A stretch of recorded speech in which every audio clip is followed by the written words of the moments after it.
थांब, स्क्रोल करू नकोस.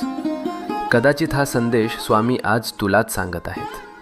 आपण सगळे प्रार्थना करतो ना, रात्री उशीवर डोकं ठेवल्यावर मनातलं सगळं देवाला सांगतो आणि मनापासून अपेक्षा करतो की उद्या काहीतरी बदल होईल.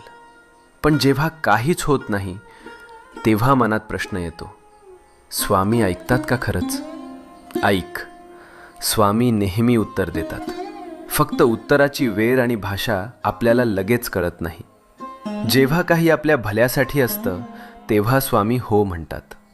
जेव्हा ते आपल्याला दुखवणार असतं तेव्हा स्वामी नाही म्हणतात.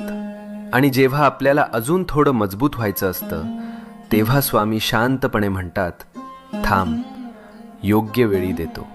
म्हणून हार मानू नको. तुझ्या प्रार्थनेचं उत्तर येतंय. फक्त थोडा विश्वास, थोडा धीर, मनात शांतपणे